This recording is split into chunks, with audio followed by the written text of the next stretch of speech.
Welcome to Faithing Out Loud. I'm Pastor Tony Ruth Smith, and this is my husband, Pastor Wesley Smith. Hello. And we are delighted that you're here to be with us as we think about what it means to live our lives out loud in the world in a way that honors Christ. Let's join the conversation. We have begun the season of Lent. We are indeed. We are in Lent, and so we're going to begin thinking about the season of Lent and how we as Christians, maybe how we engage with that, or just some thoughts about what that journey might be like for us. So we're going to start this week, by something we all want to talk about, I think. Do we really? But do we, though? But do we, though? Humility. What it means to be humble. Yep. It's really important. It's important. I think what part of that, Tony, last week you talked about kind of engaging this season of Lent, the spiritual reflection. It's kind of this, the importance of honesty, being honest about yourself. Mm-hmm. And I think that's kind of, that kind of honesty is essential for humility. Just to start things off, being humble can be very helpful in avoiding self-deception. But it's difficult. Tell me more. What do you mean by self-deception? Talk to us about that. I think we can. I think it's easy for people to have an overly inflated sense of themselves, their abilities, their intelligence, their whatever. Mm-hmm. And if we are doing the hard, I guess you could say, grunt work of growing more humble, right? That can help us to avoid that kind of self-deception. Do you think that humility is more easily accessible to some people than it is to other people? Like just based on personality? Probably, and circumstance. Based on personality, I think, too. Right. There are people, and I've had conversations with a handful of people in my life who have admitted to me that they struggle with pride. Right. And part of the difficulty for them, and I've had a conversation with somebody who said they struggled with being prideful, is that too often the world, institutions, like the church even, will so often reward that kind of pridefulness, and really they reward what might look like confidence, right? And kind of the shadow side of that is a sinful pride, and so I think for certain people, their personality does lend themselves to a struggle with humility, right? And other people, it just sort of comes easier for. Yeah, you want to be careful there, too. Like, you don't want to mistake, like, low self-image for humility. Right. You can also deceive yourself in the other direction. Right. So humility is not thinking of yourself more highly than you ought to, but also not thinking of yourself more lowly than you ought to. To have a clear understanding of yourself, both your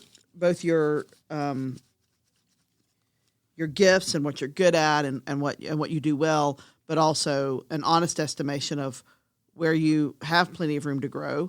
I think that's what enables this person to be humble, is that they can see that I don't know everything. The acknowledgement that I don't know everything and I'm not the most important person here in this room. Right.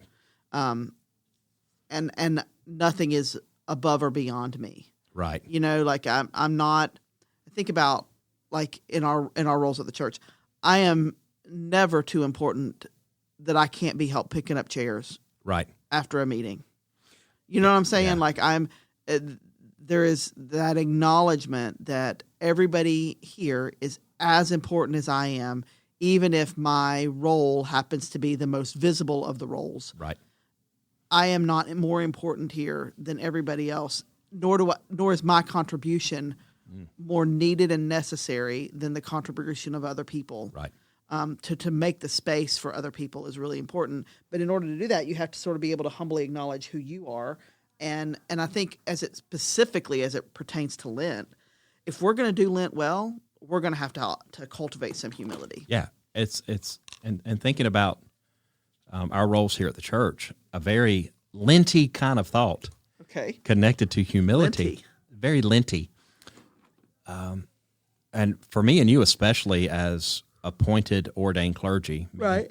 The bishop appointed us to serve at this church, remembering that we are expendable. Oh, yeah. In fact, you and I might be the most expendable people here by the nature of our job. Right. And you think about it, you phrase it in terms of putting up chairs. I have this thought every time I'm walking across the parking lot and I see a piece of trash. Right. And somebody in kind of position of authority that we're in, position of leadership, it would be super easy for me to think that's somebody else's job. Yeah. But there's a quote I heard, and it connects with humility. It's about leadership, though. It says, if any job is beneath me, leadership is beyond me. That's right. And so I actively resist a pedestal.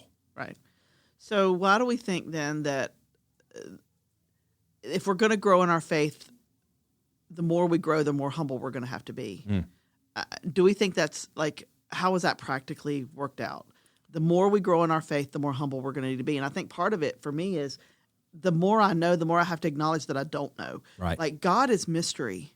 Mm-hmm. Faith is mystery. We don't understand everything. Right. We don't have control over everything.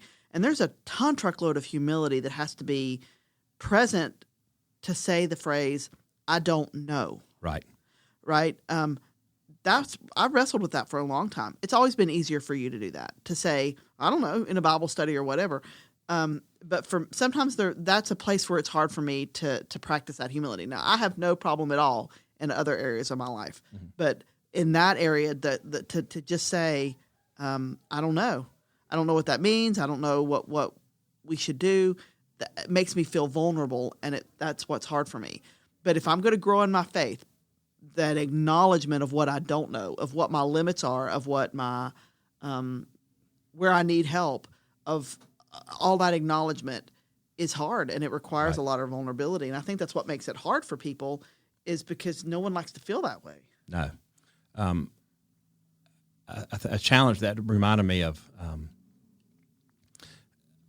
I think a place where I have grown in my life as a Christian and as a person, is there was a time in my life, probably mid-20s, when I was in seminary and shortly after. Uh-huh. Now, this is it's a confession for me. I'm going to confess something that now, looking back over 20 years later, it feels ridiculous that I would ever think this. But there was a time when I pretty much assumed when I walked into a room, I was the smartest person in the room. Yeah. And you mean like when we go play trivia? Well, I mean, yeah, I'm good at what do you say, useless information. You are a veritable font of the useless information. If you ever want to win trivia, friends, just give Wes a call. But I grew up. I was one of those kids in school that academically gifted, honors classes, blah blah blah blah blah. And so, I define myself by my intelligence, right. And so that grew into this kind of arrogance, right. And for us as Christians, with humility, our comparison is not other Christians. Yeah, no. When we think about humility, it's not comparing. I'm not comparing myself to you, or to this other pastor, or these other Christians, or these. I'm not. Or for the person listening, to these other parents, or these other followers, or our whoever. Point of comparison is Jesus, mm-hmm. and we don't measure up. So the humility comes in understanding that we are not God, mm-hmm. and that there's room for us to grow, as Paul says, into the full stature of Jesus Christ. I know for me, I got a long way to go. Yeah, me too. And so my humility is not. I think that comparing myself to other people can give me either a false sense of pride or a false sense of humility. Right. Because again, we talked last time about when we see people kind of scrolling through social media, or even for a few minutes at church or whoever, we're seeing a version of them. We're seeing a snapshot of them. We're not seeing the whole person. And so I can walk away thinking I'm better than they are because of 30 seconds of what we've seen. It's that idea that so often if we're comparing our very best against somebody's very worst, we're always going to come out on top. Right. Or we're comparing somebody's very best against our worst. No, for us as Christians, the model is Jesus. Now, we do have guides and people that set examples for us, of course. But hopefully the people who serve as mentors or guides for us, they're pointing us to Jesus.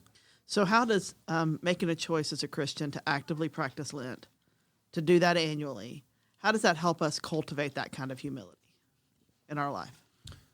Just the intentionality of really what you can say is self-examination. Mm-hmm. Part of the spiritual practices that we talk about during Lent, and some of the things we're going to be talking about in over the next few weeks on this podcast, are really when you dig into these practices, their purpose is for spiritual self-examination. Mm-hmm. We'll unpack this more in a future episode, but fasting, for example, it's not like this heroic sacrifice to skip lunch.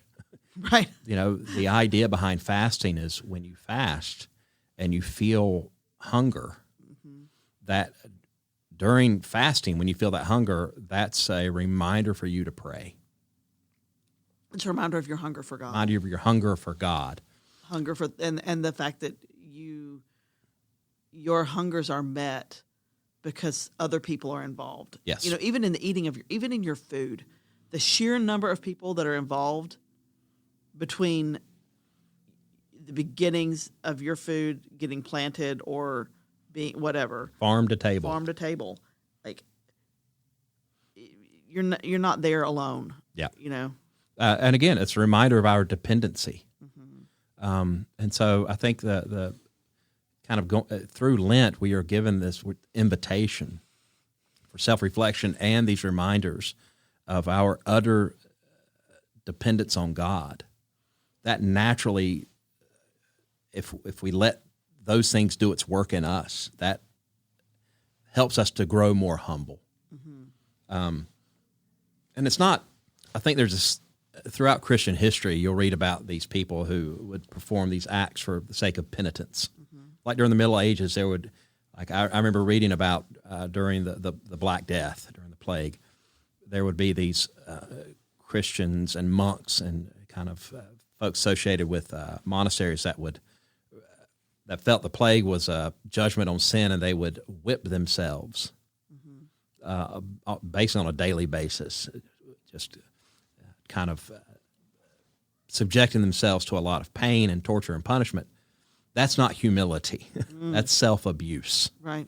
And so we shouldn't mistake humility for tearing down yourself or beating yourself up. Or humility and guilt are not the same thing. Right.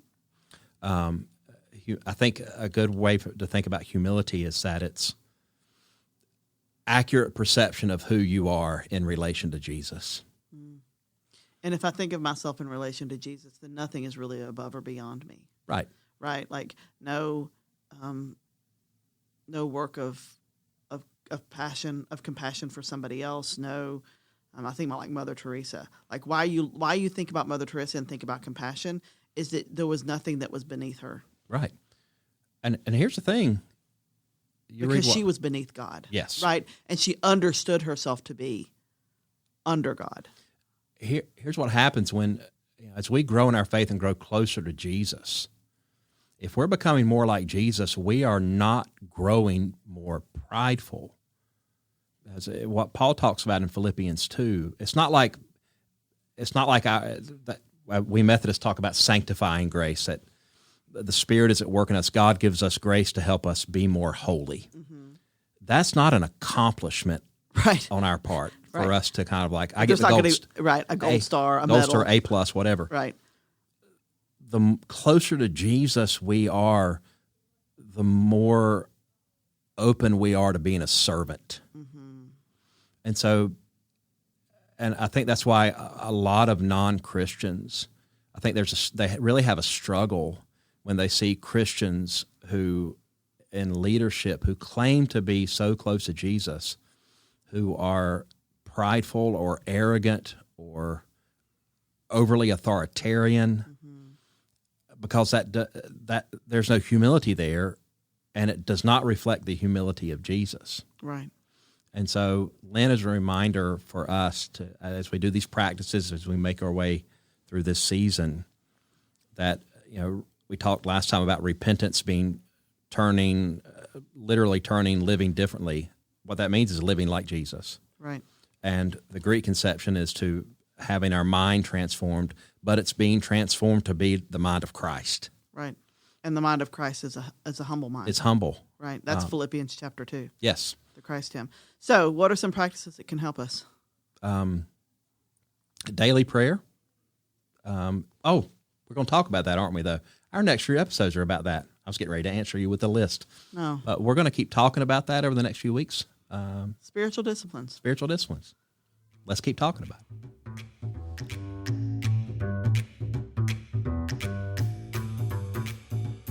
Thank you for listening to Faithing Out Loud.